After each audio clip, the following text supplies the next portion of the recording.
Hail to the king, baby.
Hello, Glenn. How are you? Oh, good, Mike. How are you? I'm trying to force you into the middle of the screen. It's all about. No, that's not the middle of the screen. You're all over the place. There's different skill. I can't sit still. There's different points of view you're supposed to be in front of the camera. This is the straight on where they tell you to be. Then there's other people. You do the interview one, right? So the interview one is you go over to one of the sides, and there's always something in the background. I am the interviewee. You were interviewing me. Yeah. So this is the interview one. When you're doing a professional interview, you always see the person over to the side like this. Like I'll never forget. Like, do you remember watching? You had to watch this. The video game years with RetroWare TV. Oh yeah. Oh yeah. All the presenters were over to the side like this, right? What's that in the Play Valve? If I ever saw that one, I used to love Play Valve. What's Play Valve? Is that like a corn movie? Kind of, but it was basically, I think it was on like 20 episodes. It was a similar thing. They were guests talking about the retro years. It was very good, and I think they had a licensing problem. They had to drop the show off YouTube. Oh, too bad. Good. But it's okay. Yeah. I got copies. Yeah, that's the thing, man. There was so many good YouTube shows from back in the day, and just people either finished up or got done what they were doing. Like one I really loved was Spider 1A. I don't know if you know this guy, Chris. I can't remember his last name now. His YouTube channel is called Spider 1A, but he did the show Turbo Views. Turbo Views was a longtime favorite of mine. Have you ever seen that? I can't say I have. Excuse me. Oh my God, Glenn! And you call yourself a TurboGrafx 16 fan? Yeah. I haven't. I saw Happy Gamer. I know Happy Gamer is a big TurboGrafx 16 fan. Oh, no. No one's a bigger fan. It used to bother me because Spider 1A, the only thing that was kind of funny was he refused to go to 16:9.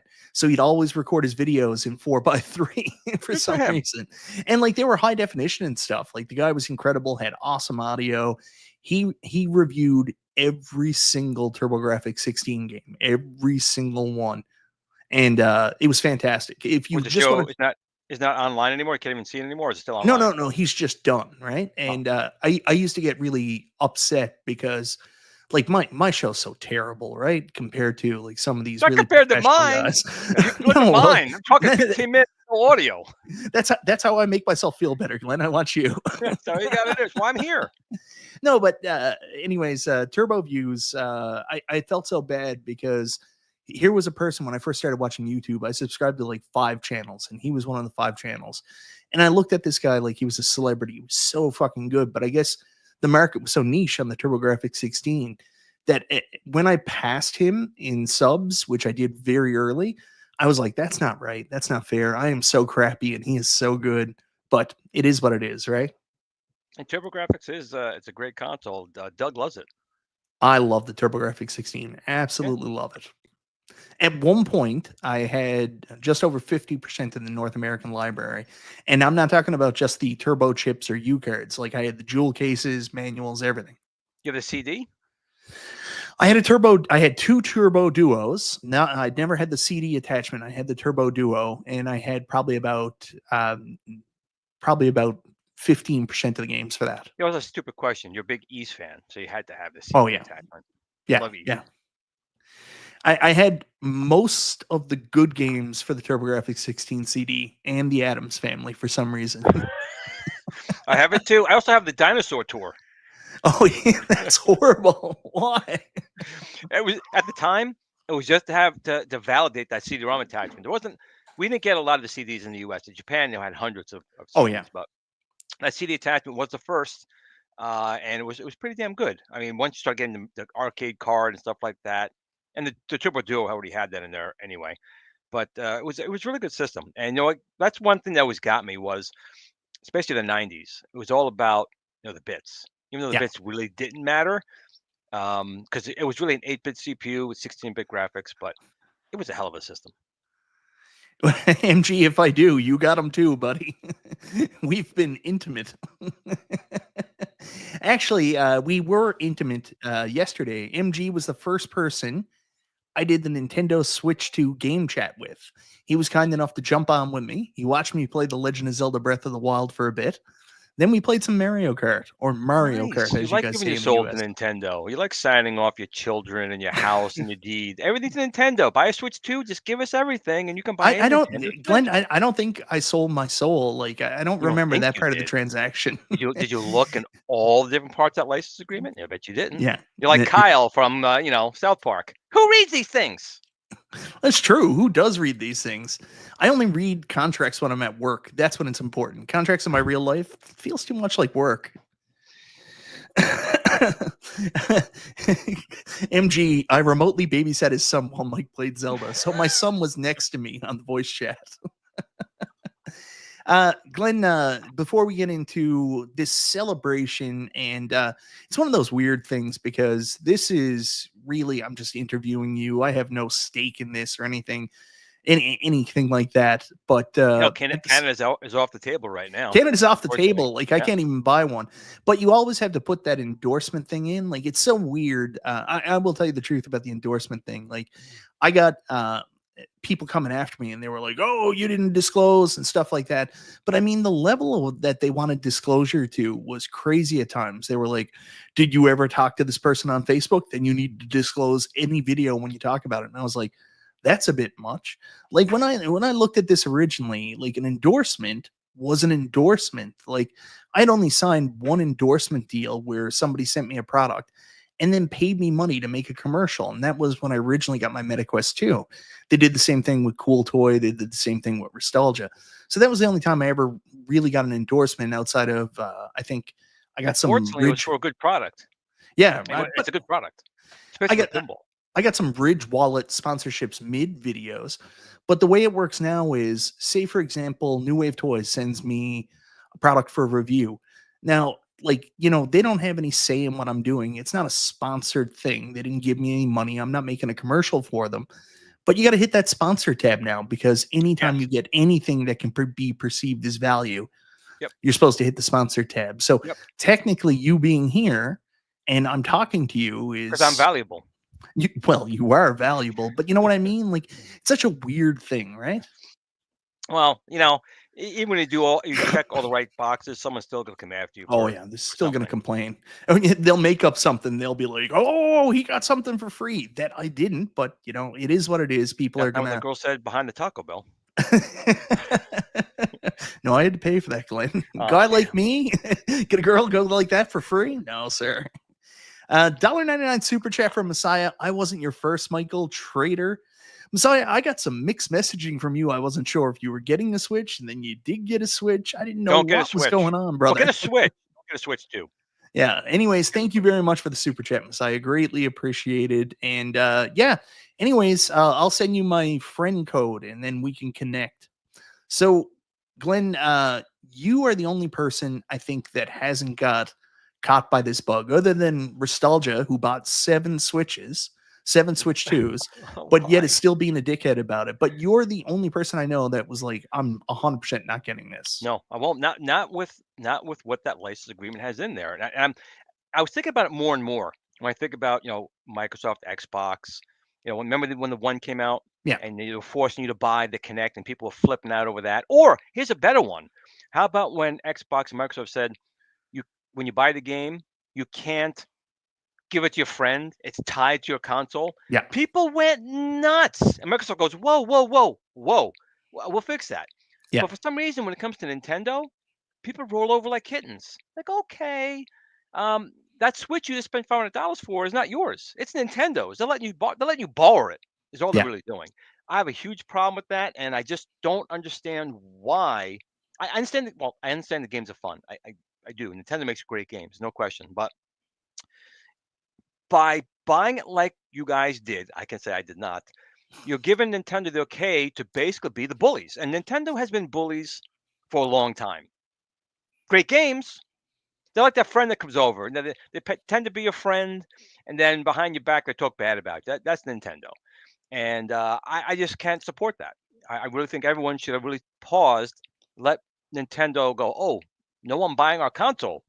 Let's change that in an agreement and fix it. You can't even sue them. It goes to arbitration. That's ridiculous. Well, I mean, it's almost impossible to sue Nintendo anyways. You would need some kind of class action suit. But Nintendo will sue a 4-year-old for doing a walkthrough of Zelda, and they're like, we want the money for that. Yeah. Even though they've been promoting the game. So that's what I have a huge problem with. Great games. I think that the launch titles were kind of soft. I mean, they were okay. Oh yeah, I agree with you on that. I agree with you on that. Like Father's Day is coming up right around the corner. My wife was like, "What do you want? Do you want me to get you a Switch 2 game?" And I'm like, "Yeah, about that." Can't. I'm good. What's Glen Tendo's license agreement? It is yours. When you get this, it is yours. Now there is a licensing agreement in there for game downloads. Arcade, right? You are, an arcade, right? That's a part of that. But as far as the Glentendo unit or the Build-A-Cade or any of my products, do with it as you wish. In fact, I love when people do things to modify it. Now, of course, there have been companies that stole, obviously. Stole the actual making spinners and trackballs, and obviously arcade done up with the Tron stick and other things. But that's not nice. That's bad. But taking it and making something really cool about it is actually what I'm all about. I want you guys to make these things awesome and mod them. Michael B, I mean, you know it. You have any one of these machines, after a while you get bored. If you can modify it and make it more fun or make it better, I mean, technically think about this. By that Nintendo license agreement, if you had gone to that original Asteroids Tempest or original Centipede, and you put my spinner or trackball in there, they could have bricked itself anyway, but it would have bricked itself even sooner. So that's what we're talking about here. And I just don't think that's very consumer friendly, especially for people like us who've been supporting these companies for 40 years, 50 years. That's just not right. Yeah, it's weird how a couple of years ago when they got really tough on like the content creators, that like I don't think they understand that most content creators, they're not stealing from Nintendo when they play their games or show their stuff. That's more advertising. Like, are they dumb? Like, you know what I mean? That's what I didn't get when they were actually demonetizing, striking, and then saying, "Listen, you need to sign up with us. We're going to take 80 or 85% of your revenue of like what, a penny, 3 cents, and then we'll give you the rest for advertising for them." And I was like, "Oh, that's just wrong." You don't see Microsoft doing that. My friend Steven Cameron ran Xbox Addict. Yeah, he's promoting all that. PlayStation, even PlayStation, Sony's not good people at suing people. They were cool with that. So I don't understand Nintendo's thing. I don't. But MG put a good comment up here, and I will talk about this, Glenn, because, you know, we've butt heads on things over the years, different opinions and stuff like that. MG says, yeah, but I don't really care. I just want to play Mario Kart. And that's what the Nazis said. That's not what we don't really care. Just let them do what they want. Take over the world. That's all right. What? Yes, he can do whatever he wants. This it's just money. Schnitzel's incredible. It's your money. It's your Of course you could do whatever you want. Of course you could do it. I'm just saying that when Microsoft or Sony or someone else did similar things, the community went schizoid, and yet Nintendo could do whatever they want. MG says he's just buying an FU to put a Switch 2 in and do annoying. It doesn't really annoy me. I just find it funny that the community will take certain things and make it like, you know, the second coming of Christ, and the other one is like the second coming of Hitler. And I just don't understand why Nintendo gets a pass, especially with something, this amount of money you guys spend. I mean, Mike, you didn't spend just $400 on a console. You bought games, you bought this, you bought that. You spent a lot of money. Oh, I dropped day one because I had to drop $300 on the pre-order. Right. So I'd already spent $300. And when I went there, I only had the Switch, a Pro controller, and 2 games pre-ordered. But then they had extra accessories, and I was like, you know what? I'm gonna get that stupid camera because I do want to hang out with people like the same way I've been doing in Walkabout Mini Golf and like online with MetaQuest, right? So that aspect of finding this community, it's something I was never interested in, but now like, and I look forward to it every night. Like I'll finish up what I'm doing on YouTube or get my kids to bed, and then I'm like, wonder what the guys are doing. And like, I'm just, that's wild to me. I've never been that way. I've been like a single player experience guy, but really been enjoying the multiplayer experience. I got a second pro controller. And then the next day I was like, so that was $1,000 on top of the $300 drop, to rent right? a unit that they can take away anytime they want. Think about that. Think about that. That's the reality of it. Yeah. So the reason why I brought that up is because like, obviously I love the fact that, you spend and you go with your heart, right? And you've always been that way. Like when this issue with Arcade One Up happened, you're like, you know what? I'm not going to support them. But then you get someone like me, and I'm like, I love you, Glenn, but I love this over here. I'm going to get this too, and I'm going to talk about it. And you know what? We've always been cool about that, even though listen, it's a free. We live in a free world anyway. I don't know if every country's free, obviously not, but it is. Being an adult means we can disagree and still be friends, even though you're wrong, but we can still be friends. Tell Nostalgia that, will you? He won't shut up about the Switch not having any games. The problem is you haven't sent him his bananas quarters. Yeah, that's banana quarters are way down. But you know what? You know what is really amusing? I bought this Switch 2, got so excited about for this new console. I've played some Mario Kart on it, but you know what I've spent the majority of my time doing? Playing a Wii U game and playing a GameCube game. I've been playing Zelda Breath of the Wild and the GameCube Wind Waker. That's pretty much all I've been doing on my Switch. Like, how ridiculous is that? Every day I haven't played any Zelda games. What? I have not played a single. I played Phantasy Star and Ys. Those were my games. I never did Zelda. I'll probably do at one point. I even got the little, the little handheld they made a couple years ago with the two Zelda games on it. I got one right there. Yeah. Yeah. I haven't played that yet. So one day I will. Yeah. But I don't know. It's always funny when I hear kids talk about Zelda and they're like, they should make one about the girl. Zelda is the princess. It is the girl. Link is the boy. Get it straight, guys. Even I know that and I didn't play the game. It's funny. It's funny because they made Echoes of Wisdom where you played as Princess Zelda for the first time. That's what everybody kept saying. And I was like, hello, Wand of Gamelon. Did you not own a Philips CDI? Exactly. Who didn't play that game? What a phenomenal game. It's funny. It's funny now because once the GameCube version of Twilight Princess hits the Switch 2, they'll have the entire library on one console. You can play every single Zelda game except the CDI. I would love to see Nintendo do some kind of really, I know they're embarrassed by them because they're terrible, but some kind of like special package just to so you can play Hotel Mario and those. So bad, they're infamously almost good. It's one of those type of games, but they are really, really bad. Yeah, they're so bad. Really quick, Dragon Gamer asked a question. People are experiencing Switch 2 controller drift already. I haven't experienced it, but people are already. Fix it. Don't fix it. They'll brick it. No. Send it back to Nintendo. Probably got under warranty right now. They stable. Oh my God. The GameStop. Like, could this company not do anything more stupid? Like the fact that they were, and like you can see it as soon as you open the box, the console's like right there with no protection, just a little bit of cardboard over it.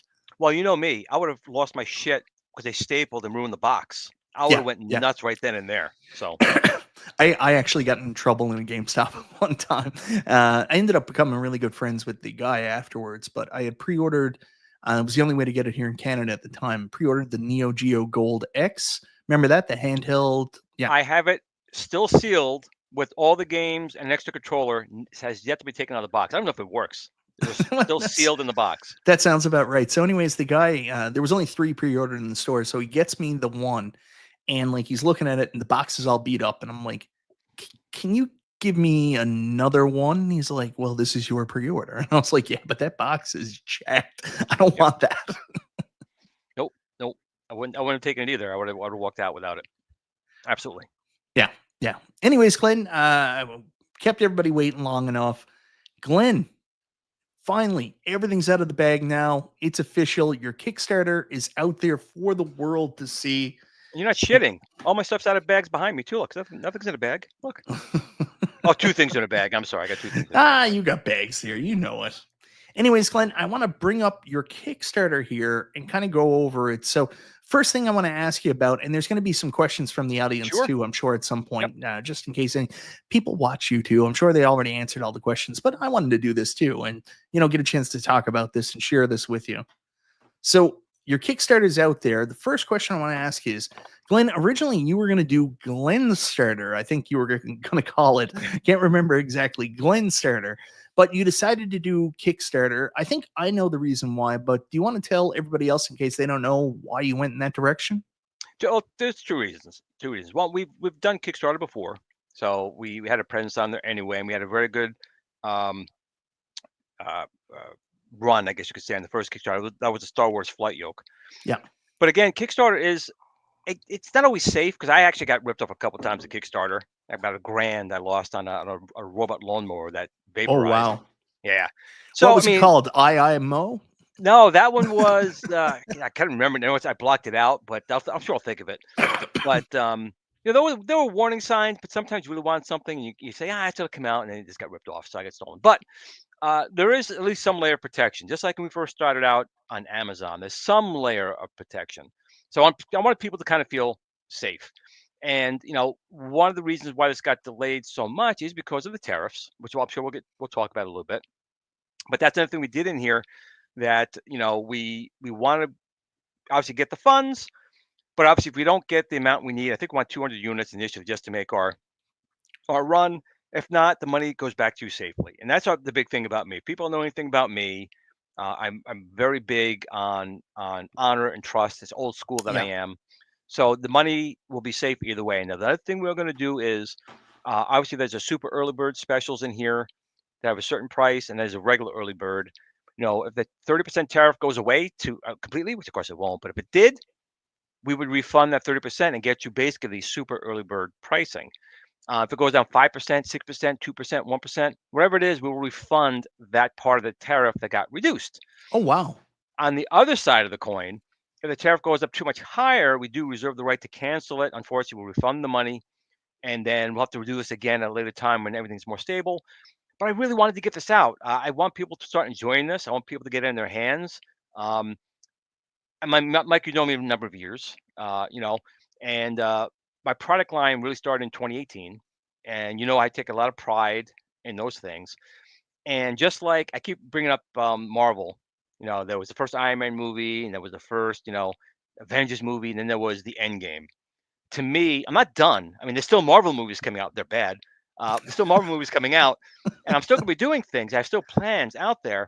But to me, this is the end game. This was what I've really been building up to since I was a kid, and I dreamed up all these different things. The only thing missing from it are my OLED side panels that the whole machine would look like. Oh my God, that would be incredible, that's coming. Right? I'm saying it next. People said, you're stealing this idea for rotating screen. No, I'm not. The rotating screens have been out for like 12 years at least. But I really think that it's going to become a point where cuttable OLEDs will come down to a price point at some point where we'll slop these on the sides and in front of the unit. And when you play Pac-Man, the entire machine, all that artwork's going to become Pac-Man. And that's truly when I can make Michael happy, because it is a Multicade, but it will look like the machine that he wants. That is wild. Like, honestly, to have that, like, even I noticed it with the At Games Legends Ultimate, which is, I love the At Games Legends Ultimate, but one thing I can agree with people on, it's not the prettiest thing in the world. Like, it's not terrible, but you certainly know you're playing on a Multicade when you're playing one of those games, but you do suspend your disbelief a little bit with that bit LCD marquee. Like, mine's broken, so I just can't play it anymore. I got to try to fix it. But when it was working, like, to be able to pop into Robotron and then look up and see that marquee, like, it gives you that level of nostalgia you normally wouldn't get. And I can't imagine, like, especially if you have one machine that's not blocked in by all other machines, being able for, like, the whole machine to change to the game that's on. Right. That is so fucking cool. And I'm telling you, one day, even if I have to start on the 1/6 scale Build-A-Cade, because the OLED screens would be smaller, but they do make cuttable OLEDs already. Yeah. So they exist. But the problem is the price point's not there. So, things come maybe 5 years, 4 years, whatever it is. You have a 1.6 Build-A-Cade that will do it, Excuse and me. then we'll get it on the Build-A-Cade FU2 model. Yeah. Or when it comes out. But that's my ultimate. But for now, this is my end game. This is my swan song.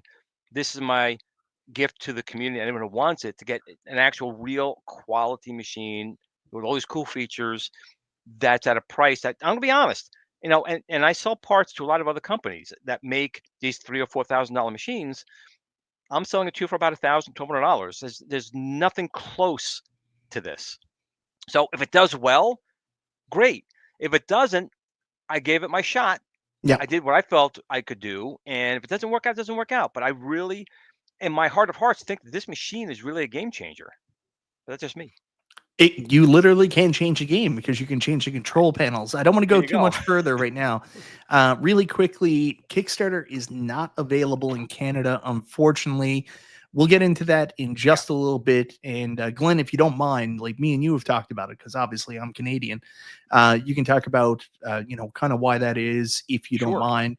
And then we And can talk it's about really options for hurtful. the future, And right? it's hurtful because, the Build-A-Cade, the FU was originally 26-inch screen, and then I went, I'm gonna go with the 19. And Michael B is like, no, he was pounding me for weeks. 26-inch, I'm gonna get the 26-inch. So I made it happen, and now I can't do it in any state, country outside the USA. And honestly, that's because of all the different tariffs and Yeah. shipping. And when you go to other countries, you have to pay an import fee and taxes. So until I can work all that out, so if someone doesn't get this, have like a $500 receiving fee, which is nuts. I mean, I'm Yeah. all about getting you these things at a great price. And if I'm doing that, and then you got to pay the $500 to me, it doesn't make sense. So until I can find business partners that legally we can get these machines into these other territories, that's when I'll do that. This has to be, and the whole point of all my items is the best arcade quality items at the lowest price. And if it goes to you, Michael B, and Michael B goes to pick it up, oh, it's you owe us $600 now to have it come in the country. That, first of all, I don't want to happen, and that's a horrible thing to happen. Yeah. So I need to work that part out. So as of right now, this initial Kickstarter for the FU is in the USA, continental, and Alaska and Hawaii only. Well, by the time this comes out, we might be part of America. Who knows? The world is wild nowadays. You never Uh, know. yeah, it does suck, Glenn, but obviously it's understandable. There's not much you can do about that.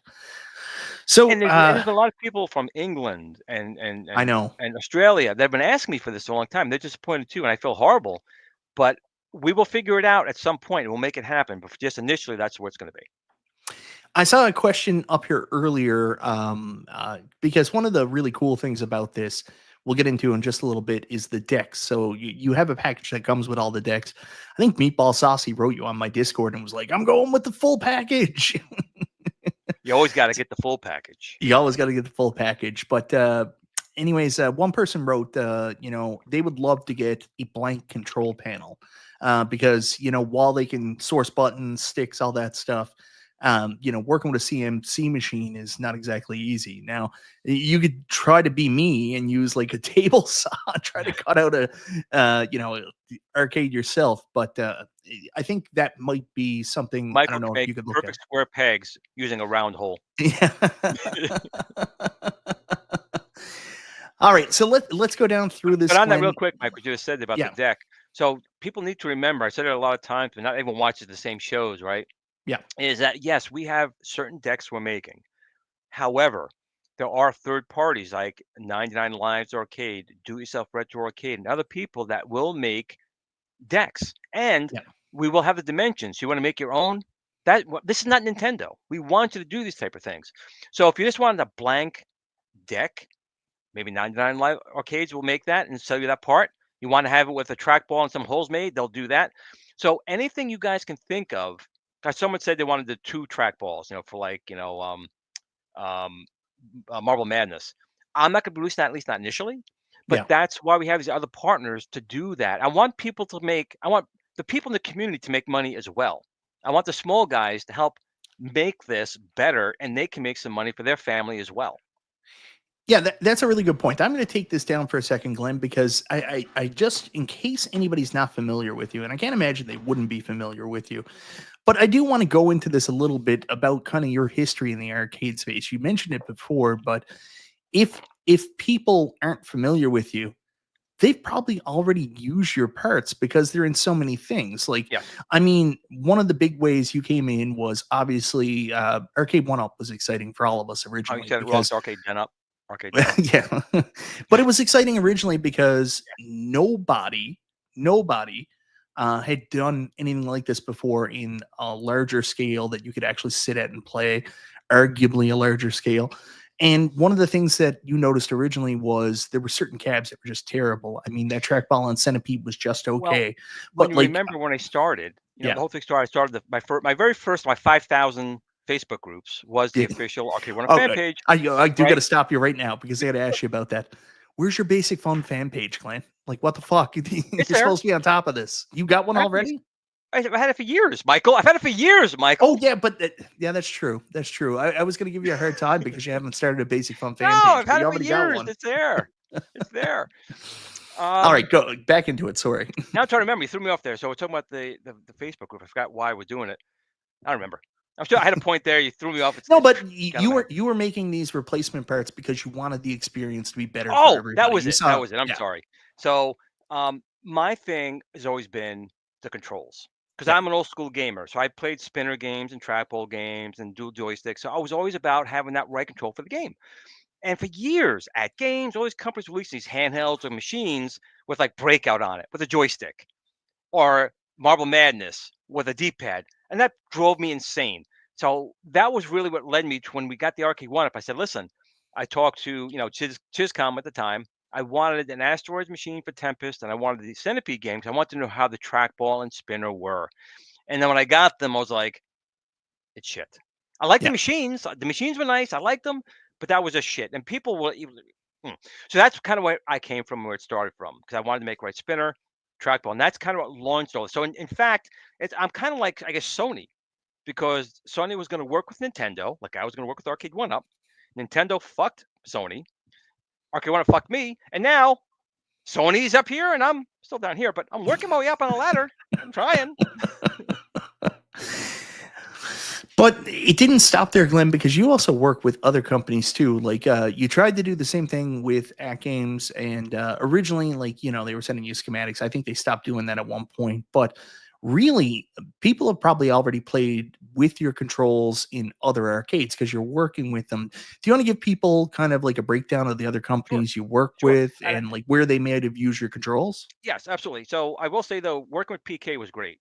Yeah, It's just it definitely was a language barrier. We just couldn't get everything to work properly. But he was always open. I will say that he was always open to working with me and making my stuff for his machine. It just didn't work out because I'm working with engineers. It just didn't work out. yeah, But as of today, Polycade. I mean, you've heard of Polycade. It's Tyler Bushnell's company. He uses my controllers in there. There's nice. American Gear Company. Yep, I know their new ColecoVision machine.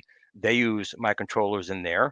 Obviously, you know about Sinden light guns. So they reached out to us, and we now make the Sinden Target Pro with GRS label on it. SNK reached out to us. And we made the world's only Akari Warriors Super Joysticks. Another company you might have heard about is New Wave Toys. I've been partnering with them. We haven't had anything come out just yet, but we've been working with them on controllers for machines that they're doing. And another company you might have heard about, X Arcade. yeah. So all the it's right behind Mike right there. All those joysticks, buttons, trackballs, everything in there, spinners. It's all from GRS T sticks. So They're really good controls too. yes, Really good. Yeah. thank you. And actually, some of the stuff in that games as well. They kind of changed parts over the years, but there's been times in that games that used joysticks and buttons from us. And that's just to name a few. That's probably the bigger ones you guys know about. But there are hundreds of other companies out there, including which I'm not allowed to discuss. There are arcade manufacturers that do use our controllers. So we're out there. So when I say we make the world's best, I'm not just saying it to smell my own farts, which are great, by the way, especially after Taco Bell. But people do use it because I really take pride in this because I really feel, honestly, that when you make something of good quality, people are going to come back. When you make stuff that's half-assed, people are not going to come back. That's the big thing. And at a good price. Oracle Miata's trying to break my heart here. Let's go Panthers.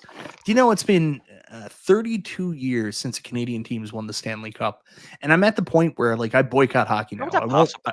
I won't watch 32 it years? until a Canadian team wins again. Yeah.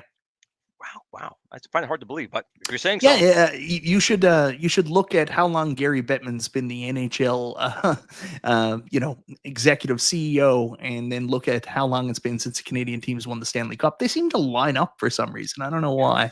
Sports isn't rigged though. Nothing to do with Dallas, No. Trading away Luka Doncic and then miraculously getting the first pick. Sports totally isn't rigged. No. Anyways, Glenn, the reason I wanted to bring that up, just to give people a history, anybody that's not familiar with you, they might have seen some of your gear and other stuff, just to get an idea of the quality that you put out there. You're not somebody that's just coming out of nowhere trying to build a cab. No. You're a person with a long history. You're a person with quality controls. And this isn't the first cab you've done. Obviously, right behind you, you've got the prototype, or, what started this, the Build-A-Cade original. Right. And that started out, my friend Gary Campbell, Arcade Workshop, is a friend of mine, and I really just wanted a Donkey Kong to go with my New Wave toys. That was the whole thing. So that was a 3D printed Donkey Kong. Did a video on that, and after I started playing for a while, I'm like, I'm sure a lot of people would like this. We actually went to schools and the education board, and it's actually STEM certified. So the Build-A-Cade, the little one, is could be done in schools for education purposes. But the Build-A-Cade, Mike, you have one. I know it took you a while to put it together. I know. I got it down to 17 minutes myself, and that's just blasting through it. It's a nice little unit. Even the controllers on that, the spinners, the trackball, the joysticks, even on that small little machine is top notch. And we listen to people. That's the other thing that we do very well is, we don't tell anyone it's a dumb idea. We always sit back and you know what? If we can make that happen and do it, we will add it. But I know we'll get into this too. I'm going to get into this too about the shape, because Michael B's always said something about the shape. Well, we're going to get into that. No.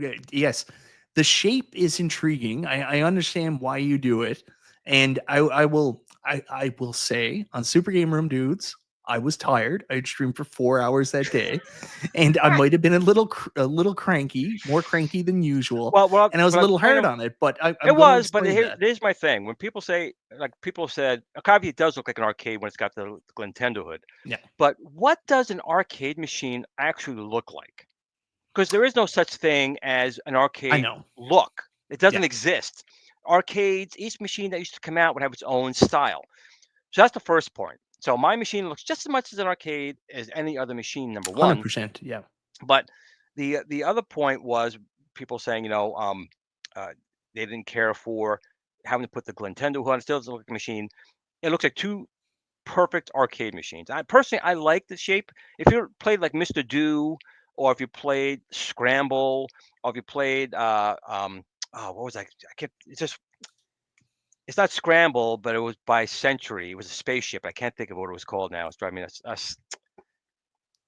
I'll figure it later. But no, we'll just wait. You go ahead. We'll just entertain ourselves. You think about it. The shape is very representative of that. So the Build-A-Cade standard shape is very much an arcade machine shape. That's the point I was trying to make. So I will tell you, some of this comes down to preference. Like when most of us went to the arcades, like back in the 80s, like for me, it was late 80s, early 90s. Everything was really boxy. So I take it to look like cars. Like one of my least favorite periods in automobiles has been since the 90s till modern day, how cars have gone away from looking boxy and gone more aerodynamic. They all look like giant dildos going down the road, in my opinion. Hey, Thunderstick Studios. Look it up on Amazon. Yeah. Joe Hasowski, we got close. Montreal made it to the finals against Tampa, but Tampa beat the shit out of them. The funny thing about that is Montreal is an Eastern Conference team. There were two Eastern Conference teams in the finals, and I think it was the first time ever Montreal's ever won the Prince of Wales trophy because they were considered the Western Conference team. It was wild. Now, we did win an NBA championship right before the pandemic, so I guess that counts for something. Go Raptors. Nice. Yeah, so we'll get into the shape in just a bit, Glenn. So Sure. going back to The other thing, one other thing I want to okay, talk about, Michael. My last thing is when you said on a lot of times in your shows that I'm really more competition for at games, not arcade, not arcade one up. yep, Arcade one up is absolutely a multicade. There's maybe 3 machines that have only one game. The yep. majority of the machines are multiple games and done poorly. So they'll put Rampage with Defender on it, where the controls are all screwed up. Well, we did a So show together, Glenn. You came on my show. We talked exactly about this. Yeah. yes, and I will say now and again, I am direct competition for arcade done up, 100%. It is a Yes. multicade. Arcade one up is a multicade. Yes. Yes. You are anything in the space. At Games is competition for Arcade One Up. Your competition for Arcade One Up. Polycade Actually, is arcade one up American is trying to Gear. be competition with me. How about that? So you got to consider it that way. I'll go another direction. This is actually a bad sign for like this whole arcade industry in the first place. One of the things that really made like Arcade One Up exciting and stuff like that was seeing celebrities and pseudo celebrities picking these up and having them in the background interviews and stuff like that. Like I'm a big Picking it up is a wrestling. loose term. They were sent them for free. They didn't pick nothing up. Some of them were sent them for free. Yeah. Some of them, like you're talking about Boogie, I'm talking about people that actually went and bought them, and I know for a fact they bought them. So one of the things that kind of motivated me and got me going was right around the time the Turtles cab came out, because at that time I had bought Street Fighter and I was like, that's it, that's the only one I'm going to get. But Turtles came out, and like one of my favorite arcade games of all time, one of the Yeah, games it's a that great brought game. me into the arcade. Like I love the original Teenage Mutant Ninja Turtles. But at the time, I was watching wrestling, following these wrestlers on social media, and they went nuts. They were so excited. They were picking up turtles, putting it in their home, and there was this whole buzz, this concept about this new thing coming in. But in the last little while, it's funny because a lot of these guys that were hardcore Arcade One Up fans, like AJ Styles, for example, they're done with them. Like Yep. he just went out and he actually, I think he got some kind of brand deal or sponsor deal. He just did a commercial for him. He just got a Megacade, and he's not the only one. I've seen 6 different wrestlers all in the last little while pick up these giant like $8,000 Megacades, right? They get them branded with their own artwork and stuff on them. So it seems like that idea of Arcade One Up and having the real arcade is kind of passed those people by. Now they're just like, I want a really bougie, Well, I 50 don't inch think that's why they multicade. passed it by. I think they passed it by because even I mean, it's sad to say, and I know I say arcade done up, and I do mean that, but the machines are even not what they used to be. I Yeah. mean, now they're these skinny, really the cheapest way to throw something out Oh, there, yeah. and that's hurting them. When they started to do, I'll admit, Star Wars and Tron, um, 2 fantastic cabinets, even though they stole my joystick. They did I'm a never gonna let that really go. good But they they were did a good cabinets. they did a really good job with Tron. They Let me tell did. you, If that they had done joystick is that, so good. Like it just works well, I would great. say that. I mean, let's be honest. The Tron machine with the backlighting there and the glowing ink, even the spinner was bouncy, but they did a nice job. They put some effort into it. Star Wars, Yeah. they put effort into it. In fact, Yep. the emulator in their Star Wars is the best, like Death Adder. That one is the best emulator in the world for those games. So they could do that. The problem is they want to spend $13 and sell it for 700. Yeah. They don't want to spend $400 and sell it for 700. They don't want to put that effort in, and that's what killed them. Yeah. That's what killed them was that if they kept that level up, you can't really Star Wars and Tron that good, and they come up with these little pedestal NBA Jam machines. You can't do that, and that's what killed them. Well, that's one of 1,000 things that killed him. There's a million things that killed him, but I completely agree with you. Like for me, as a passionate fan, like the minute I saw that slim edition NBA Jam, I was like, all right, now I'm probably never going to buy anything from this company ever again. Like that was it. I was like, this is a direction I'm not going to be okay with. So it kind of went downhill from there. And they haven't released anything since then anyway. So No, it didn't really impact my no, purchasing decisions because I didn't give a shit. no, and that was the other good thing about them. Like at least they were releasing something different, not Yeah. rehashing Pac-Man and Mortal Kombat. At least something different. That is what drove sales for them. It really did. I would love to have seen Scramble come out or Rally X, an older game. It just never happened. Yeah. I had my dream list of games I wanted, obviously Robotron, but I would love like a mini recreation of a tapper. And there's a million reasons why I would want a tapper. Well, here in Newfoundland, it's different. I can't get anything, but like you got to look at this, man. Like some of these are so expensive. That was one of the cool thing about Star Wars, because if you wanted to buy a real Star Wars, even back when that Star Wars came out, you were still looking at about $3,500. Right. So the fact that you could get this recreation that worked really well, It and did. even though your flight stick is better, your Star Wars yoke is And better. mine was in that mix. They saw mine, but I told them I was at this one the first time I went down to the studio.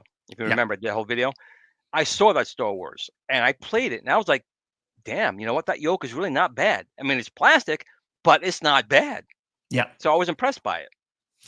When they tried, and when they tried to do something right, they did something right. Like there's a couple machines, Star Wars, Tron, Dragon's Lair.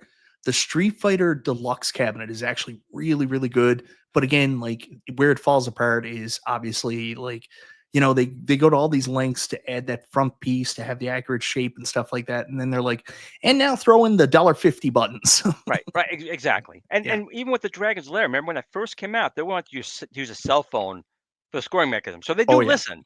They listen. They were like, they got such backlash, and they did a nice job with the Dragon's Lair. There was lag with the audio.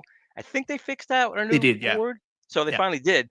So again, a very nice looking unit. So if you wanted something like that, they can do a good job. Good, Glenn. Could, yeah. And they won't anymore. No, it's a shame. They literally had the market. Oh yeah, they just 100%. had to keep doing that. They had the market. Yeah. Hey, B Kirby, you didn't have to do that, man. Gifted 20 Michael B. the Game Genie memberships. Welcome to the family, everybody. We're going to be doing some cool stuff soon with my memberships. I keep saying this, never do anything, but I will tell you, and Glenn's going to love this. I bought a second Switch 2 dock today because I want to be able to put it up and play like Mario Kart with viewers and stuff like that. But I don't want to unhook it from my TV and move everything around. So I bought a second dock for the purpose of doing this stuff with you guys. So welcome aboard. We'll be doing fun stuff like that relatively soon. If you want a second dock, like I got, you got to go to Nintendo directly. I don't know why, but they don't carry them in stores. For the docks? You don't want to know. It's like $150 Canadian. Really?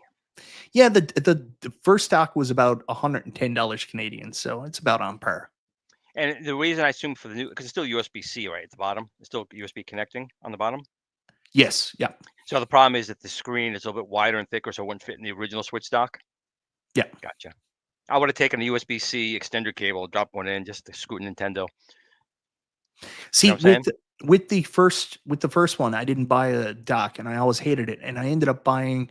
And this is the way I am. I ended up buying a third-party dock, a second dock, and I was like, "Oh, cool! This is the way I'll do it." But it sucked. But because I spent money on a second dock, I would never buy another second dock. Do you know what I mean? Yep. I already spent money on it.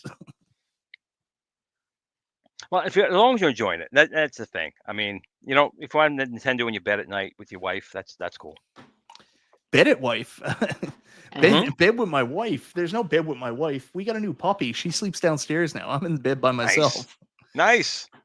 All right, Glenn. So I did want to get back to this and talk about a little bit about this. So quick question before we go any further. People are asking about what games it's going to come with. So it comes with no games. Is Robbie Roto going to be on it? Not true. It comes with the Adventures of Robbie Roto, a Bally Midway classic. At least I think so. It's actually a really good game, believe it or not. I like it. And there are a couple of other like demo games on there and such.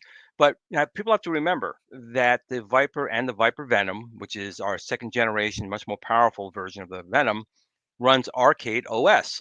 And Arcade OS has hundreds of emulators built in and a game download. People are saying, well, how am I getting these games? Now, there is a license agreement when Arcade boots up. You have to read and accept. And basically it says is there is a game downloader built in. You can load games off of an SD card. You can download them and get them any way you want. But in Arcade OS itself, there is a game downloader.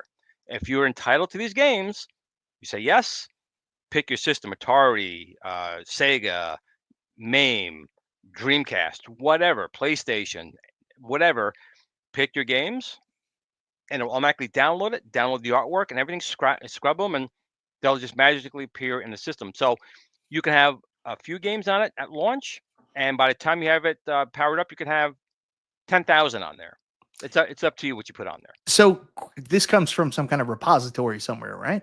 Not a suppository, a repository. Yes. Repository. That's right. Yeah. So do you have to call Cool Toy first to make sure his computer's on, or does it just log right into it? They're coming from Cool ROMs, of course. So yeah.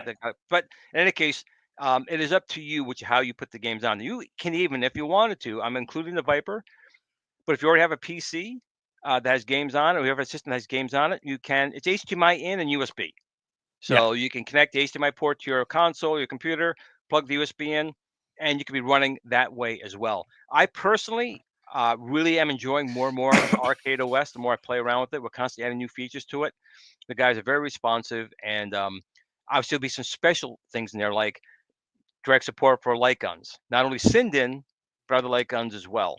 Trackballs, spinners, the Akari sticks, everything kind of be set up in Arcade OS. But it's not, as Michael will tell you, it doesn't take that long to connect a connector, a joystick up or a trackball up in Spinner and get it working. It doesn't take long.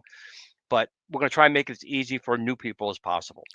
So, Glenn, are you going to be doing any instructional stuff? Like, you know how Hack Games had Wagner making videos showing people how to do stuff.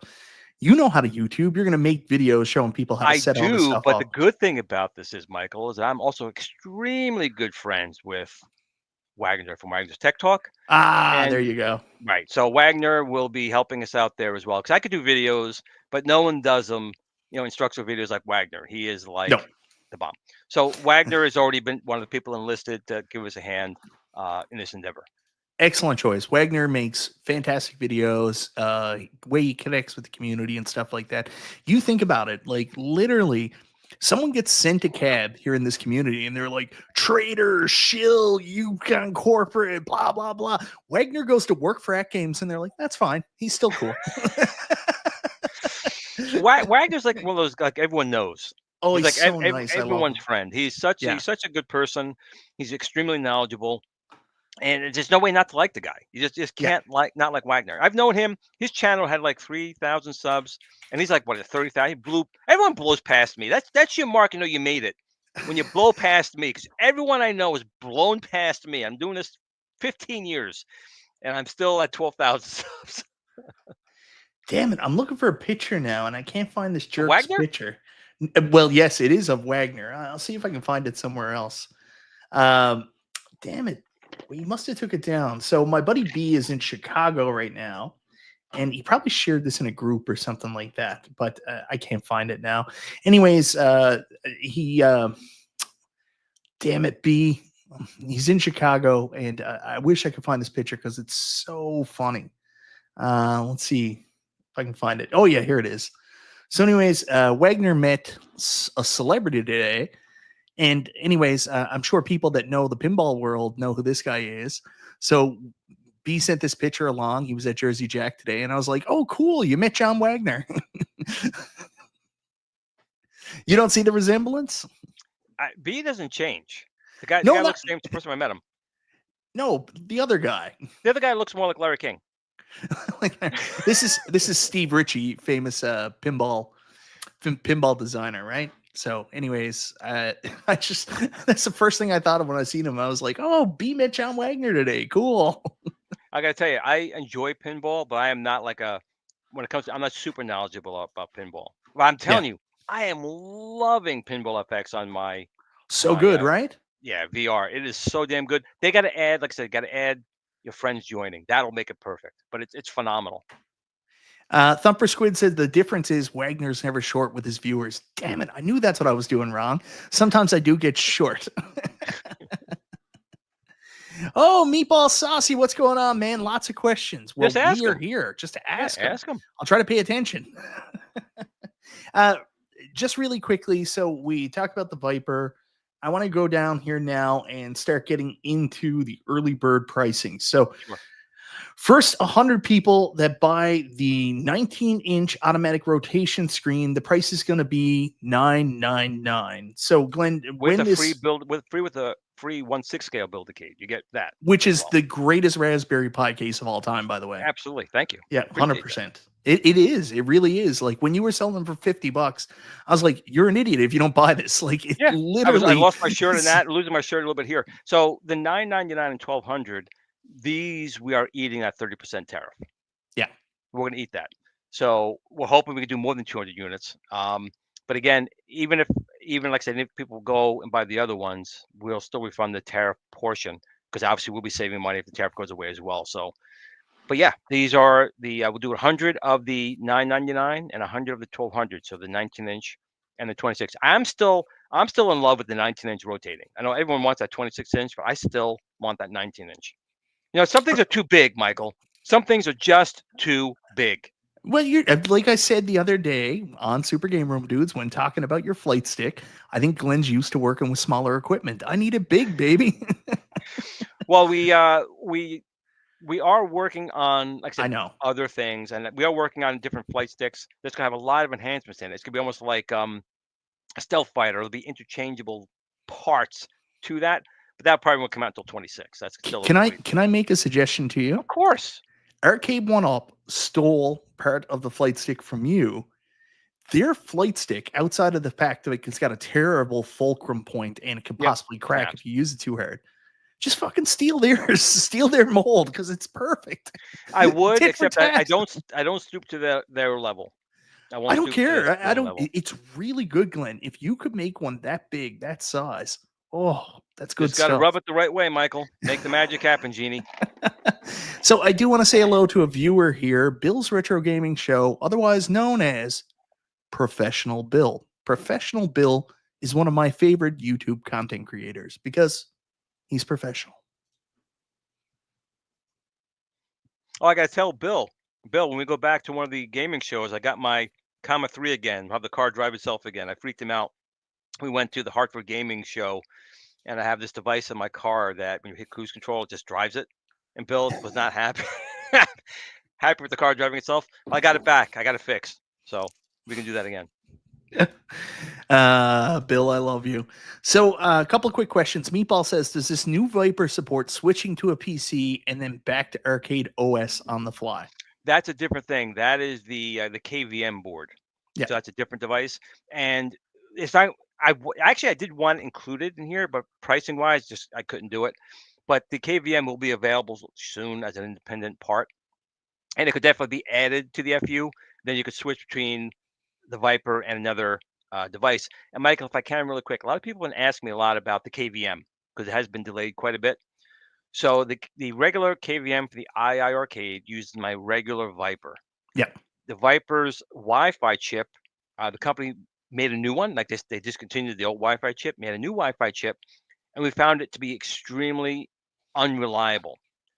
So we had to give a bunch of information back to the manufacturer of the chip. They implemented those, and in fact, today through the magic of DHL, that new Viper with the new chip is now in the hands of Arcade OS, and they're testing it right now. So they claim they fixed it, and if the Wi-Fi chip is working properly, we can get production going on the KVM and get that out. So I do apologize. It's been like 8 months on the KVM, but I don't want to send the device out and you guys having problems. We tested it. We found it an issue. We got to get it corrected, and then we'll get that going and get it out. So Druid Knight says, I believe the vertical games in the 26-inch screen will have a 19.5-inch screen diagonal, which is true. Yes. But you know what the cool thing about the 26-inch screen is? It manually rotates. So Yes. you don't have to do that. You can manually rotate your screen. Is it going to, do you know at this time, is it going to be easily manually rotatable? Like, or do you have to take Well, it's the just the machine weight. apart? I mean, the Unico screen is not super light, so it's got some Yeah. weight to it. And of course, it's going to be encased in wood, which adds more weight. But there'll be two large, get my hands up here, two large handles. You're going to pull it out. You could turn it, put it in, and when you put it in, there will be a sensor, and that sensor micro switch will trip. That'll tell Arcade OS that you just rotated it, and it'll automatically change the system. So the software side will be automatic, but you're gonna have to physically pull out, and like the At Games did, the At Games Mini, I guess it was called, Yeah. and you rotate and put it back in place. So as long as you don't have the Glentendo hood on there, it'll be very easy. If you do have the Glentendo hood, you can either have to remove the plexiglass. We'll try to make that easy enough and get the plexiglass out. Or if the whole hood off would be, I don't want to say it's a nightmare. I would say leave it. Yeah. That's why I like the 19-inch with the Glentendo hood, because it's all automatic. You don't touch anything behind it. Well, I would suggest as well, with the Glentendo hood, I would go with the 19-inch on that one, and I'll tell you why. Because if you are gonna like, I'm nuts this way. If you are gonna do like a hardcore Nintendo cab, all those games came with a 19-inch screen anyway. Correct. So yeah, Correct. it's more arcade accurate. This guy brought up this comment, Scott B. I thought the standard price was supposed to be under 1,000. And it is. It is for the super early bird. Do you want to explain what happened with the pricing? Obviously, we don't have to be rocket scientists to understand tariffs. Right, the tariffs, and even the price should have been well under that price. Like I said, at the $9.99 for that unit, that's me eating that 30%. Right then and there, because even though we manufacture most of the parts, we have an excellent wood manufacturer that's doing a great price for us, but it's still another part. They got to get the wood. They have to get their parts and their funds in. And there's a couple of items we get, like Unico screen. Obviously, that's got all these things at tariffs. So it's not just from us. But unfortunately, I didn't want to wait another 6 to 8 months to launch the Kickstarter. Yeah. And I always said it'd be under $1,000. So the 19-inch, and you still get a 1/6 scale Build-A-Cade, so it's another $100 value on top of that. So you can think of it as $8.99 with a free, Build-A-Cade rooped in there. I really tried to give you guys an unbelievable value, and even at that $9.99 and $1,200 price, the value is still 2 or 3 times what their closest competitor would be. So it's still really, really good. Now, Mike, I talk a lot, and of course, would I like to be cheaper? Absolutely. Will it be cheaper? Maybe someday, but right now, even at this price, it's a fantastic price for what you get. Yeah, 100%. I mean, you can put it up against anything on the market right now. Look for competitors. You won't find something of this quality for around this price point. That's just the truth. Zim Membreno wanted to ask Glenn if there's an update on when the horizontal screen will be released for the original Build-A-Cade. Yep. So that's been another thing that's going on for a while. So I have all these projects going on. But we are a small team. I mean, I always say we are a skunk works team in a much larger company. They kind of let us do our thing, kind of like Steve Jobs with the Mac. They said, you go in the corner, do something really cool. We do it, and then it goes from there. So the big thing is that the Build-A-Cade itself, we have that and some other controls I want to come out with. So I don't. It was supposed to come out years ago, kind of like New Wave Toys with their little screen with now display monitor. Yeah. So it falls behind other projects. It gets forgotten about. It will come out at some point, and actually, a Build-A-Cade 2.0 will be coming out with a lot of enhancements in it as well. I don't have a date yet though, because if I give you a date, it's only going to probably slip. B Kirby, one of the nicest guys. I already dropped 20 memberships. You didn't need to do this, man. $10 super chat. Guy. Oh yeah, I added him on Facebook today. He just popped up as a suggestion, and I was like, I got to be friends with that dude. B Kirby, quick question for Glenn. Tariffs are based on the company's cost for said product, not retail prices. So if tariffs go down 10%, people aren't getting refunded $200, correct? Or am I wrong? I don't believe that. This part I don't know. This would be more of my team. I can't answer that question. All I know is the percentages. That if the tariff is right now 30%, if it goes down to 28%, whatever that is, from the tariff point of view, that's what they'll get refunded. So I don't know. You're going beyond me. I'm a geek electronic guy. This is money.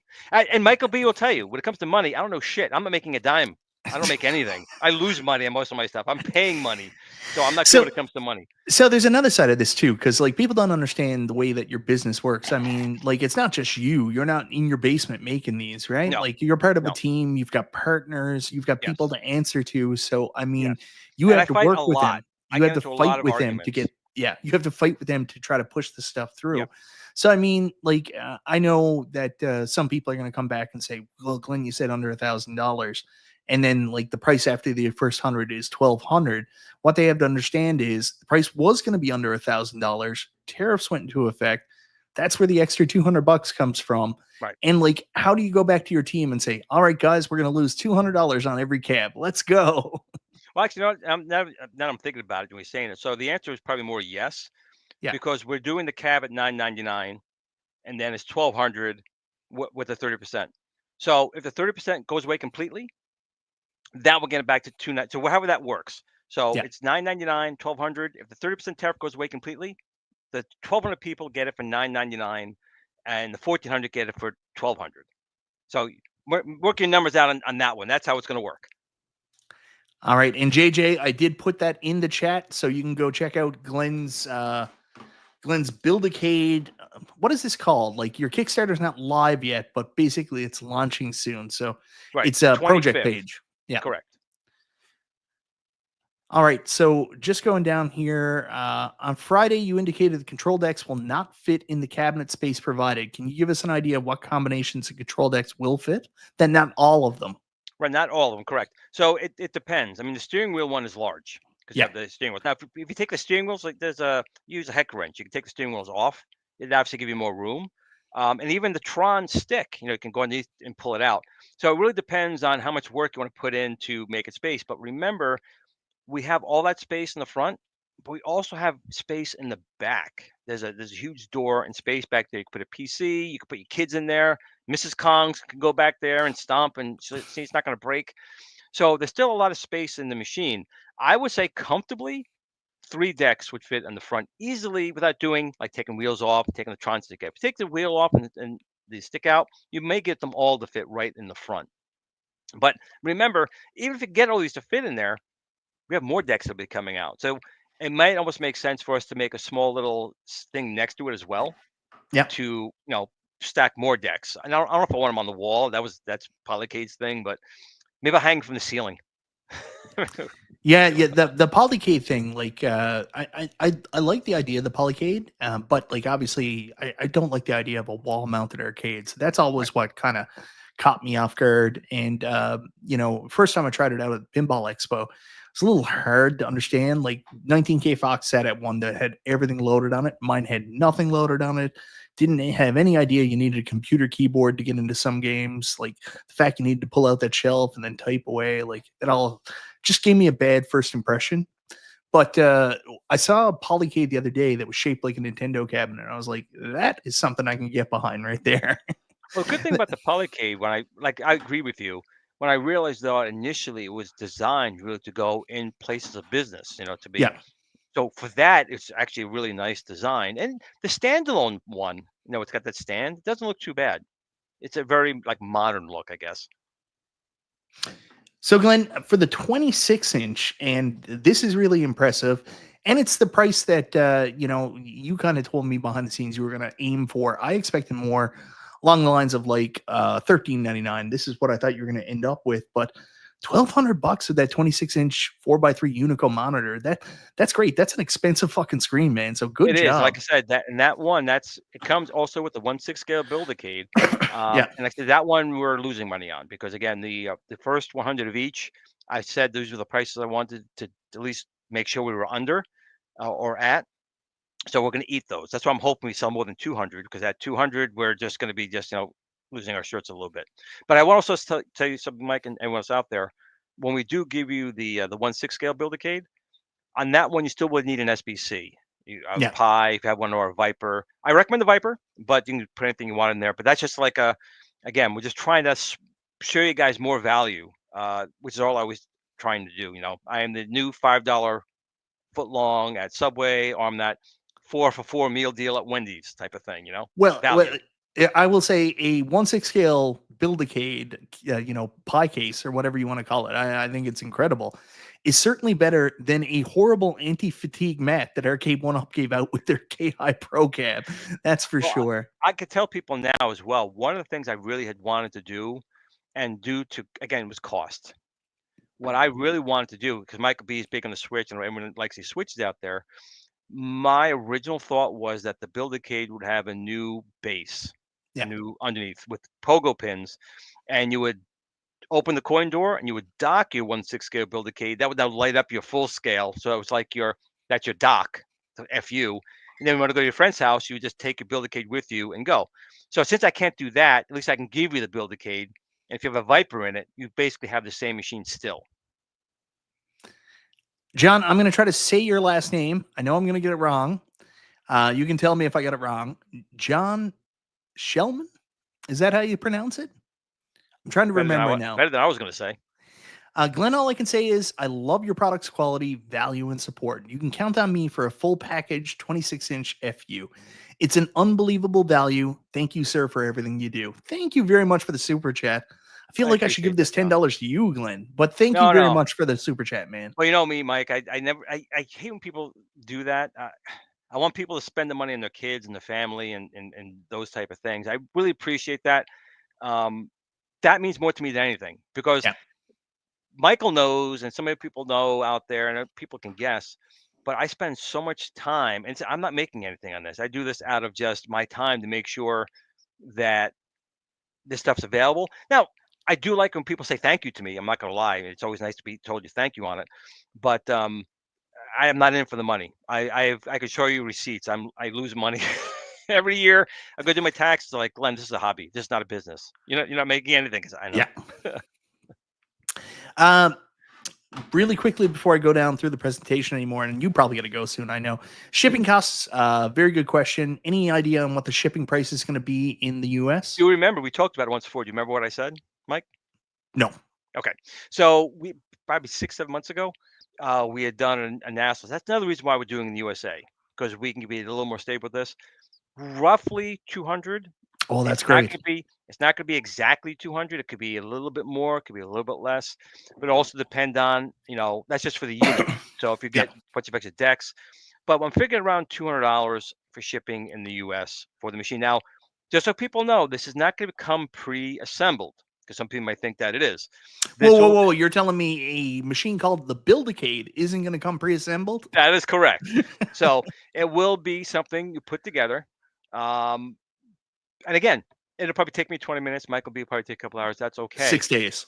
But the large parts will be assembled, obviously. The control decks will be pre-assembled in their own unit.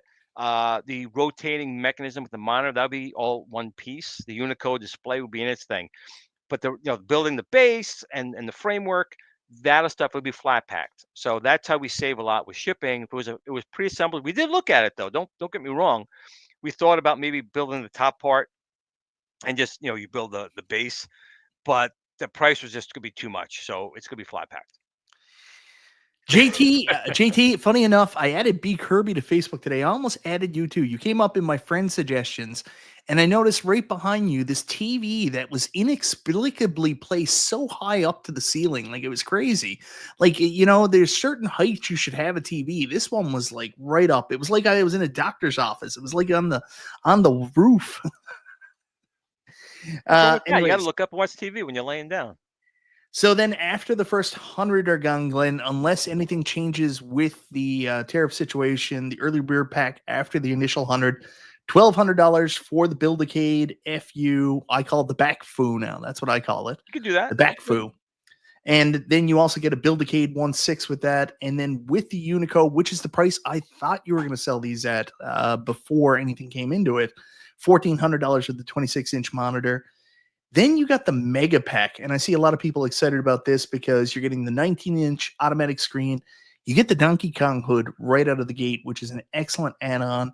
You're also getting the dual wheel, flight yoke, flight stick, dual rotary, 3-inch trackball, and a Build-A-Cade. So that's pretty much insane. Insane prices.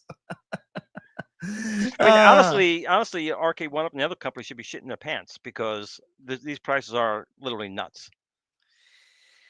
And then we go down there, and then this is the one Meatball said he was going to get. He was going to get the 26-inch 4x3 Unico with the full package, and all the stuff came in there, and that's at $2,000. So you think about it, I mean, like, you get all this value for about the same price that they're selling the the At Games Legends pinballs for right now, 4Ks.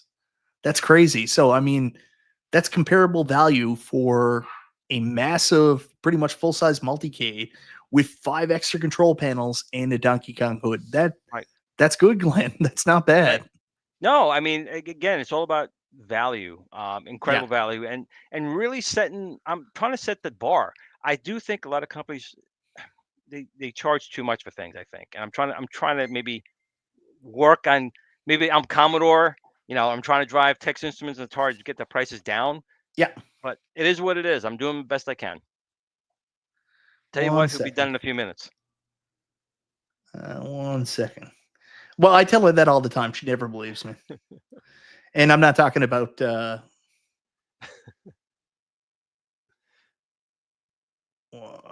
anyways, I can't do that now. But let me go down here. This is what I want to talk about. I actually love this value of this one because when you originally launched these, this is what I had in mind because you can buy both of these, both a 19-inch and a 26-inch Unico for $2,200. So basically, this is limited quantities at this price. How many of these are going to be? Because this is the same price for buying the early 100s. How many of these? I thought Glenn Baisley messaged me during Super Game Room Dudes, or maybe it was after, saying that it's actually not limited quantities of this, that you're going to be. This one, I'm trying not to. They're saying 100. I'm trying to make it. I don't think I would sell 100 of those. I don't know how many people are going to buy this. I could be wrong, but I said we shouldn't put a limit on this. If someone really wants 2 of these in their house, with the Donkey Kong hood, so you put down the 19-inch, we shouldn't limit it. So I'm going back and forth on this one. So we'll have more information on this one, but you could think potentially 100 on these as well, but I'm trying to make this one unlimited. Because maybe you could buy this and one person, like a friend, buys one of these from you and they want the 26-inch and wants a 19-inch. You could save money buying this. And you each, that's actually a really good point. You want to go splitsies on the Build-A-Cade if you right. And remember, we have online play with this, not leaderboards, but playing. So your friend can take it down the block. He's got his now, and you have yours. You can play. This one doesn't come with the 1/6 scale though. These are just the units in the hood. There's no Build-A-Cade with it. Oh, this guy! I didn't even see the hood. This is incredible. Right. I knew you did. Holy shit! Yeah, this is great because this is originally what I had in mind because I love the idea of the 26 to be my all-encompassing multicade with the different decks and all that stuff.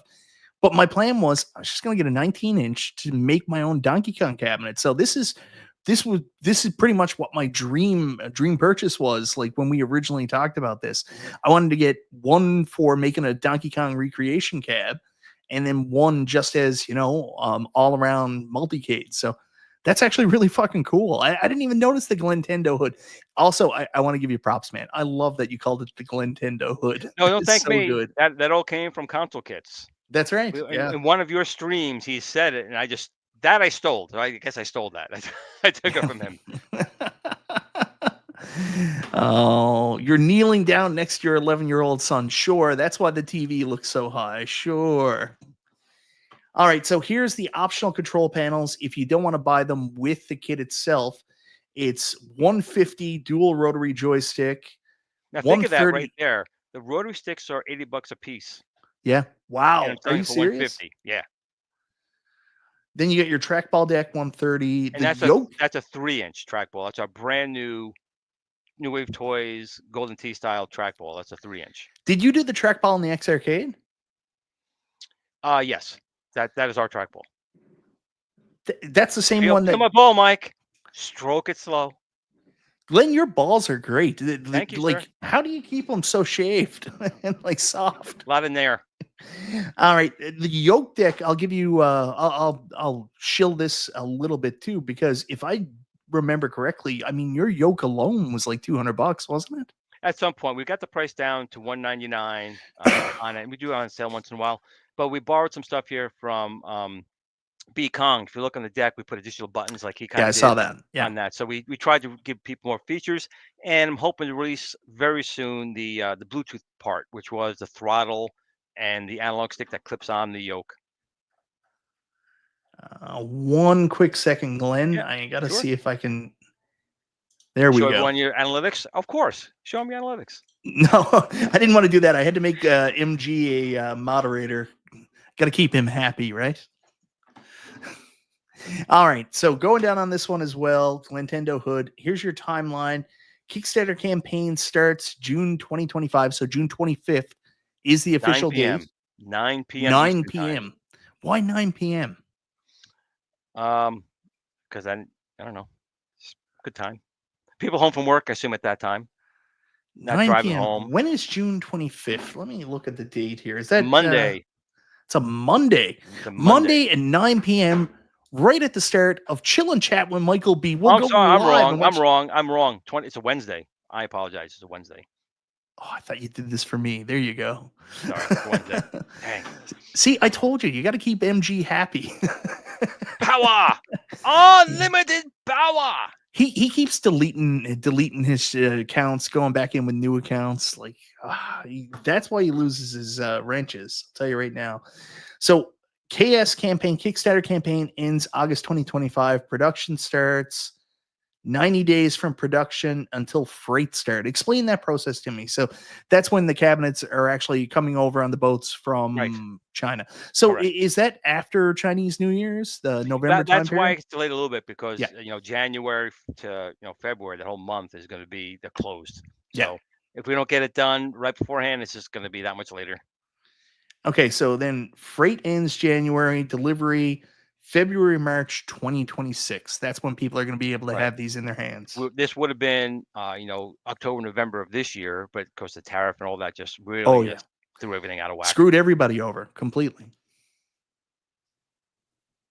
All right, and now this is what I wanted to show. So these are pictures of your 1/6 scale Build-A-Cades. These are my personal collection right behind me, right here. So this is what you can make your FU to look like. Joe Sabo's Arcade, Escape Pod are probably the two big people involved.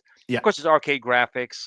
You could do it yourself as well. We will release, the dimensions for the artwork. Oh, that's great. So you could do all of these if you wanted to yourself. You go to like Staples or whatever and print artwork out. Like obviously for me, like I want your Build-A-Cade to be a Multicade, but like I also want the 19-inch because I do want to build a Donkey Kong, and it's perfect for that. Now I was a little bit critical of this there the other night. You were. Because I was. But then, like I will tell you, I have personal opinions, and everybody's different, right? Yep. So like when this home arcade hobby first came out, everything came out in the shark fin, and people were just changing the art on the shark fins to match the arcades and stuff like that. And then after a while, we started getting cabs like we talked about earlier, Star Wars, cabs that had the correct shape.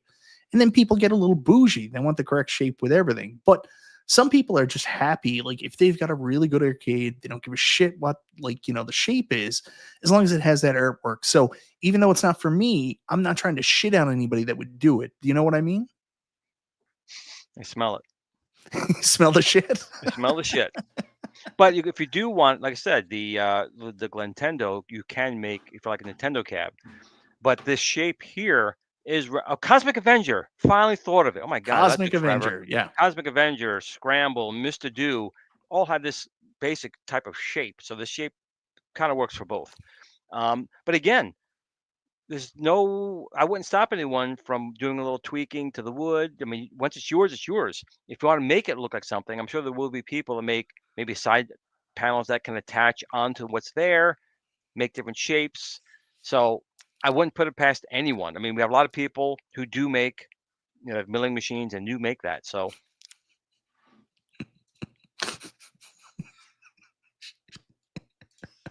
You know who you should talk to, because like that was one of the things I got excited about a couple days ago was my buddy G.I. Joel from Arcades Anonymous. Like he's building. We talk all the time. Well, not all the time, but we talk. Yeah, well, I'm surprised he talks to you. Apparently, he doesn't like people and lives out in the woods. So he talks to me. Of those things. One of the cool things is 100% like you're saying, where you are providing the dimensions and stuff like that. You work with a guy like G.I. Joel, and say somebody picks one of these up, and they want new side panels because they have a specific idea in mind. Yep, you could work with them because Absolutely. You're not Arcade One Up hiding things behind the scenes. You're here's the dimensions, go. Yeah, we'll give you the dimensions. If you need, where every screw hole is, we're totally fine doing that, because this is something for the communities, for people to build and go with. And I'm totally cool with that. If someone can make some money, making some parts for it and doing stuff like that, all the better. When you have a car company making a car, you have a lot of people making parts for it, different pieces. And that's why this is an ecosystem. I want people to take this and run with it, improve it. Again, I'm not saying that all this thing's perfect. I think it's perfect for my concept, if it is going to be. But obviously, not everyone's going to have the same thing in their heads that I do.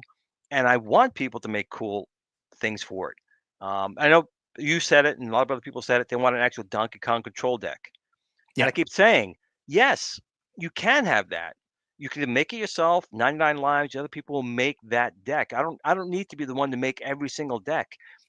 These other companies, you can ask them. I want a Donkey Kong, I want a joystick in the middle for Cuber. I want a Kubrick one. Those are things that third parties will make for this, and you can get that, or you can make it yourself. That's the whole point. Basically, this deck, Mike, it's one USB. So Yeah. you're just gonna go from the front of it. You lift up. You can pull it straight out. Unplug USB. Plug USB in. Slide it in and drop. That's how easy it is. So it's just a piece of wood with a couple of little. We'll give you the mounting spots for those little clips. Locks it down. That's it. You got to remember too, like some of us are stupid like me, and like there's no hope for modding, right? So we're just like, yeah, we'll need to buy this from somebody. That's fine, but then that's what third parties are for. Some people who you obviously know people. I know people who do wood cutting and stuff like that. So it's someone could definitely do it. And I'm not saying I'm not going to do those other decks, but the whole point is you shouldn't rely on one person to do it, because someone can No, probably do a better job or a more of a custom job than I can do, than a onesie twosie. then a onesie twosie, A onesie onesie twosie. twosie. Yeah, so I mean, this is rad, and the cool thing is you can do it any way you want it. Like you know, it's not necessarily for me, but there's some people that would get this. It's the perfect multicade, and they'll throw Miss Pac-Man art on it, and they don't care that it's not the exact right shape. It fills the need for them, so that's awesome. And I felt really bad afterwards because I was thinking about it, and I was like, I just shit on everybody that's ever, put art on a multicade. What an idiot I am. It's not for me, but it doesn't mean that, anybody should feel bad if they want to do it. And also remember, this will have real functioning coin doors on the front. Yeah, I forgot about that. So you can have the quarters register and launch the game. Or of course, you can press one of the volcano buttons on top, to put a coin in. But if you want that real feel, real quarters drop in, coin slot 1, coin slot 2, and it'll register it. You open up, it's locked. So the coin Yeah. door has a physical real arcade lock on it. Open up, and it's got a coin tray in there. The door for your decks has a lock, a real lock, and then the back is locked. So you could throw this thing in a real arcade, and it would be fine in that spot. Why go with the real coin door? Why go to that level?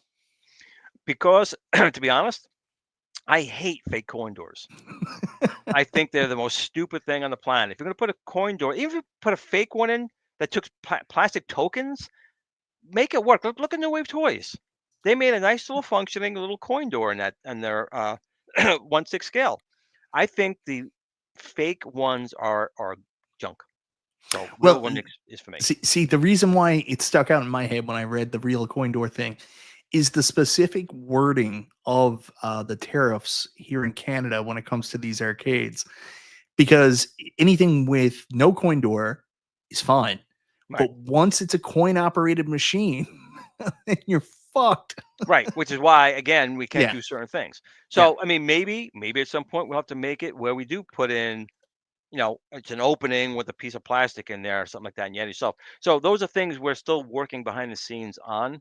But for me, this is what I wanted to launch. I want you to go there with your kids. They got to, clean the house. They get $1 and they turn it in for the 4 quarters. You go up to the machine and put the coin, hear that little clink, and hear that part of it. That's part of the experience.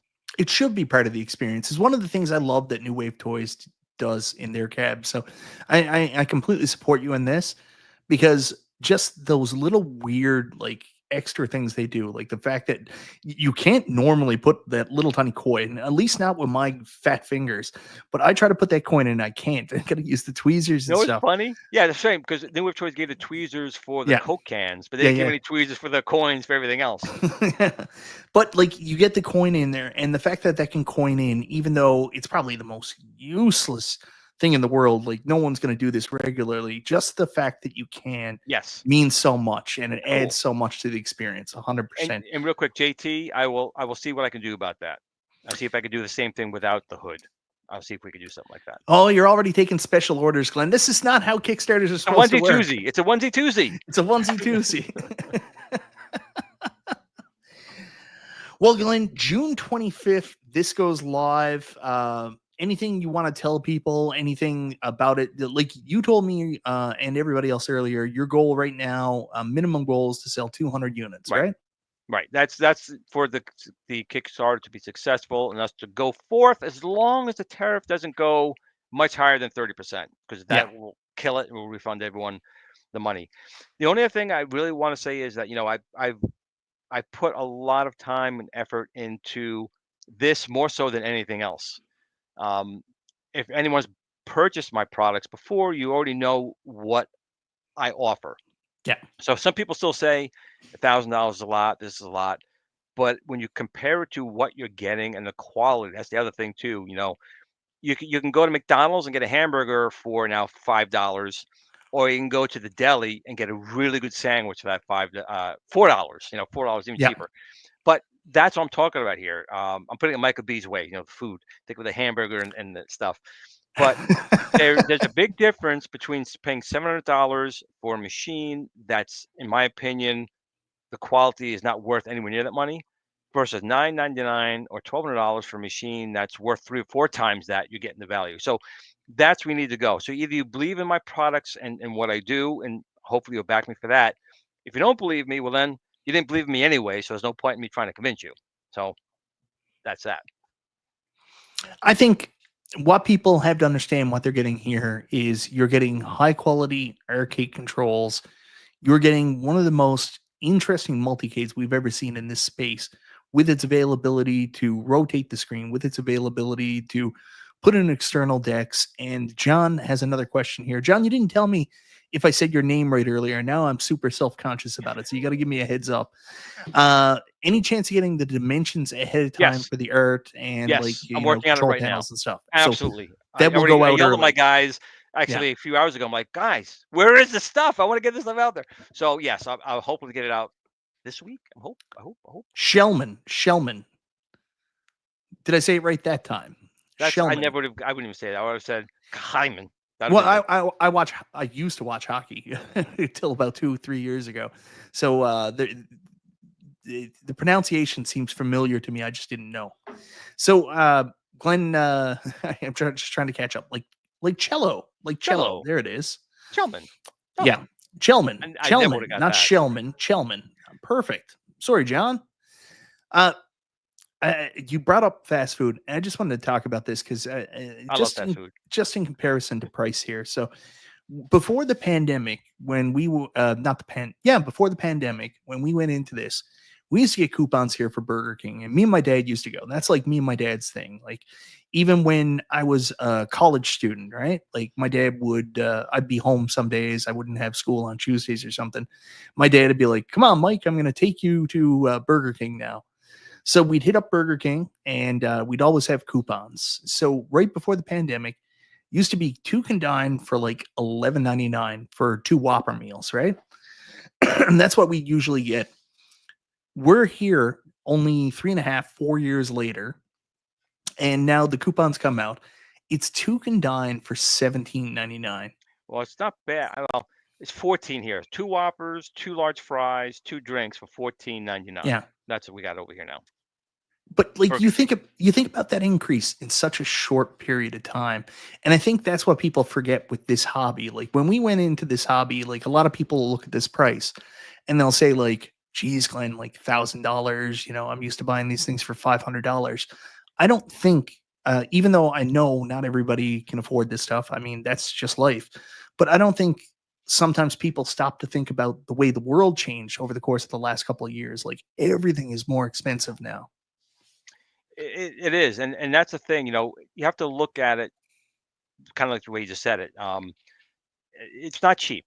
It is not cheap money wise, but it sure as hell is not cheap quality wise. It's the exact opposite. So yeah, you're going to get something that's going to last a long time. And again, Mike right behind him's got the X-Arcade deck, the joysticks in there, the buttons and trackball. So that's basically what we're talking about here. And these other companies work with us because we make the absolute best. We work with them and give them the best price possible. And that's what I'm offering right here. You have a chance right now to get a machine that's worth 3 or 4 times the price without paying the 3 or 4 times the price. Yes, my dad's still around, MG. I'm going to spend Father's Day with him next weekend. Nice. He's a good dude. and I'll make sure to get him a Whopper and let you know about it. He doesn't like my burger truck place. He says it's too much food. I do not argue with him. He's had a heart attack, so I don't take him to that burger truck place. I don't want to hurt him. Well, even if in fast food, like I said, Burger King, I like Burger King, and I think right now they're the most inexpensive of Wendy's and McDonald's. McDonald's is insane. They're the worst food for you, Right? and they're the most Jesus. expensive. So, and like my kids love it. My kids love McDonald's, and I would rather have nothing. Like I used to like McDonald's, but like I just can't. Like if the I'm younger going kids, somewhere, I yeah, agree. When we were young, it was McDonald's. I hated Burger King, hated Wendy's. But when you get older, you actually have real taste buds, and you actually yeah. want that good flavor. And then you go for the Whoppers or the Daves. And McDonald's, again, you could, when you bite into it, it's food, obviously, on a loose level. I mean, it's going to make you not hungry, but and there's small portions too. You look at a Whopper, and look at a Oh Big my Mac. god, There's yeah. no question. Yeah. Or Dave Single. Yeah. Oh my god. Like there's just yeah, there's nothing to them. And how I always justify it, like the kids are like, "Oh, can we have McDonald's tonight?" And I'm like, "Well, Dad's got Wendy's coupons." Oh, I think I like Wendy's, but they don't get the Happy Meal toys, right? So that's what throws them Go to the off. dollar, Mike. Go to the dollar store, buy a couple things, keep in the glove box. Yeah. Because when you go there, you go get the food, you put the little cars or dolls on their thing. Look, they have little toys. Gotta hit the dollar store before you go. So, So, Danny Davis, we covered this earlier. Glenn, do you want to just do it again really quickly? What games does it come with? So, it comes with the Adventures of Robbie Roto, but right. And a couple of demo games from on each system. Like there's a couple NES demos, Super Nintendo, Sega Genesis, I think has a Commodore 64. So there's Wolfenstein demo and stuff like that. But the arcade OS, as long as you accept the license agreement and you have rights to certain games, you just pick them, the system, you pick the game, it downloads the artwork, maps the controls, and there you go. So you can go from one game to 10,000 games as fast as your internet can download them. Glenn, just quick question here. Yeah.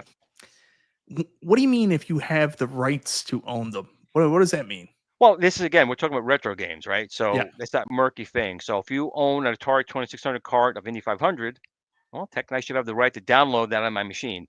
If I have Sonic the Hedgehog on Sega Genesis, well, I should be able to download Sonic the Hedgehog on that machine. If I have Nintendo, Castlevania, I should be able to download it. That's up to you. We have put the agreement there. Once you accept it, what you do at that point is up to you. But those libraries are there at that point. So you like you're supposed to own them, but you can be shady Yes. as fuck like Nostalgia and just download them anyways. Or Right? yeah, exactly Yeah. right. Now me, I mean, I have hundreds of Nintendo games, so I have them.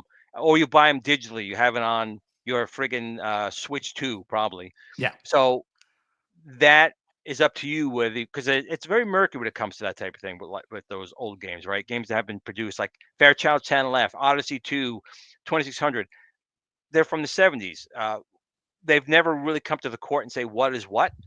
But if you feel like, yeah, I've owned this 5 times already, I feel I'm entitled to getting it. There you go, and you pull it down.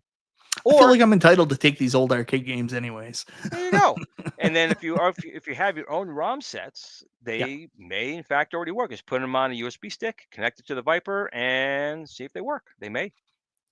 So with arcade, I'm not familiar with it yet. I haven't tried it myself. Son of a gun.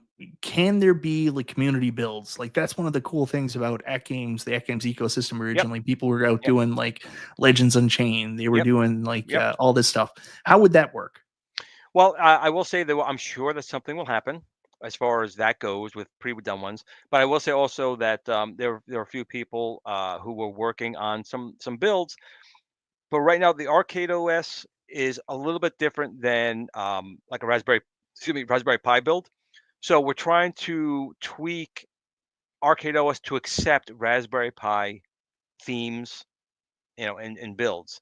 So that would make it easy. If you already have a Raspberry Pi 3 or 4, theme and ROM set, it would work. So I'm not saying it's going to happen on launch day, but that is in our checkbox list of things to add in arcade OS to be able to accept a Raspberry Pi, ROM set or build or theme. But to Die For, we all know who that is. He's been working on a number of builds. I think one was like 2.5 terabytes, which is, Oh, my crazy. God. He sent me a build one time out of nowhere. I didn't even ask for it. He just sent me something. And I was like, Jesus Christ, Bobby, what do you got in there? Like, there Yep, was everything, right? everything. So actually, I had some stuff I didn't have before that I got on there. But so the answer is ultimately yes. But like anything else, when something new comes out, it's going to take a while for the community to adopt it, and that's Yeah. that catch 22. If you don't get enough machines sold, people in the community are not going to support it and spend the time in doing it. But to get those sold, people want that. So this is my catch 22 right now. I'm hoping to drive up enough interest, or people do buy it, so people in the community make those builds available, and then that's when it steamrolls and becomes an ecosystem. That's what I'm trying to do. Well, Glenn, I see J Rod here is saying 500 by August. So most people, I'm sure, at 200 as a target goal, I'm sure you're going to get there. I've got a good feeling about this. So tell everybody June 25th, that's when this goes live, 9 p.m. Eastern time, correct? Correct. Wednesday. Wednesday, June 25th, 9 p.m. Eastern time. Right. The Build-A-Cade FU, or as I call it, the Back Foo, will go live, and you can jump in on the orders. Again, early bird prices on both the 19 and the 26-inch. 19 comes with a mini Build-A-Cade case as well. That's going to be $9.99. And then the crazy price, 26-inch Unico monitor with the Build-A-Cade, $1,200. So Glenn, good job on getting all this out. Excited this is off the ground, and I'm excited to follow along, see how well it does, and jealously look at all my neighbors in the US ordering these while I For sit now. here in But Canada I'm in the saying I cold. thank you, Mike, for doing this. And this is the big thing. I again don't have money for marketing. You, the fellow content creators, you guys in the community watching this right now, I need your help to get the word out on it. That's the only way this is really going to happen. Yeah. I do have some YouTube ads that go out, obviously, and I'm in Old School Gamer Magazine, a couple of things, but word of mouth is key for this project. So hopefully it does it, and hopefully the tariff kind of stabilizes a little bit, because that's the only thing that really can kill this, is if the tariff goes too high and we have to suspend it until things come back down to normal. But we need your help on this. Yeah, I think most people should know this by now.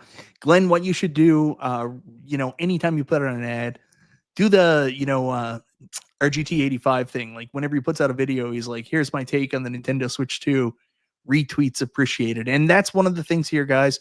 Anytime you see something for the Build-A-Cade FU, support Glenn, share it, tell your friends about him, make sure people are aware of this, because this really is going to be a game changer. It really is going to be something special in the home arcade space.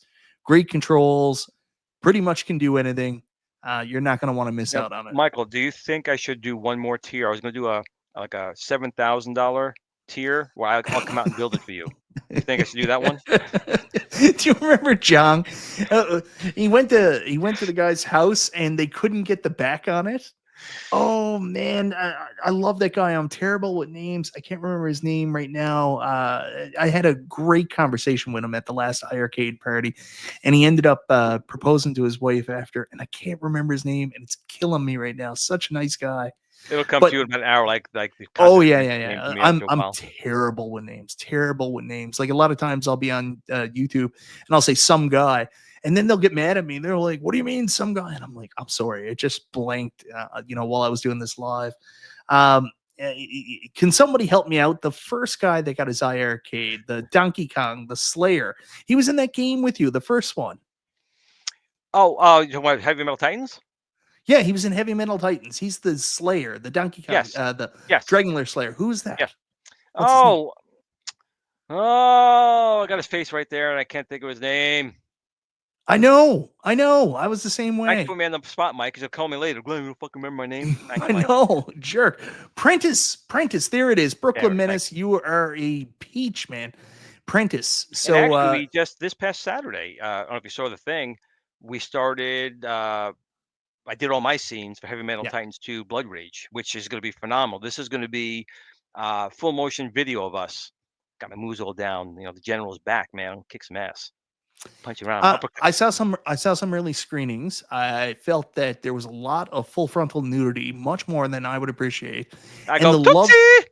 And the love scene between you and Shotgun Sean was a little bit long and unnecessary. I'm not going to lie. I enjoy what I do. I'm excited to see you guys in it. That's fun. It's always fun seeing stuff like that from the community. I'm not going to lie. Heavy Metal Titans, bit of a rough game to play. I'm not going to lie. It was. And I'll tell you, we were aware of that. There's a ton of, they learned a lot. That was the first game. Yeah. They took on a lot. So this is going to be a side scrolling, a full motion video. Nice. Beat 'em up going across. It's going to be much, much better.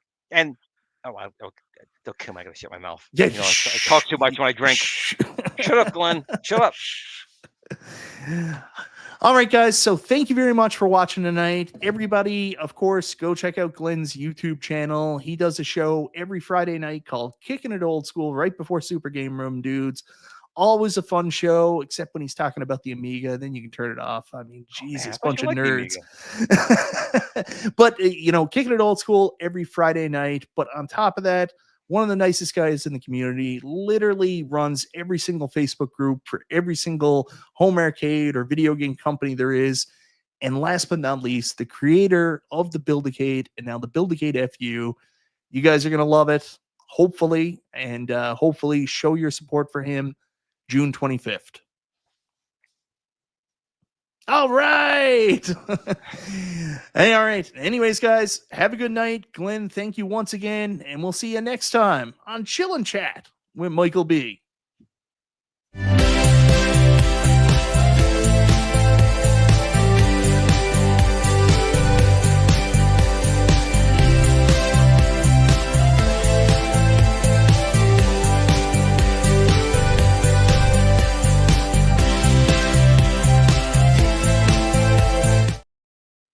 Cool. Thanks, Mike. Hey, thank you.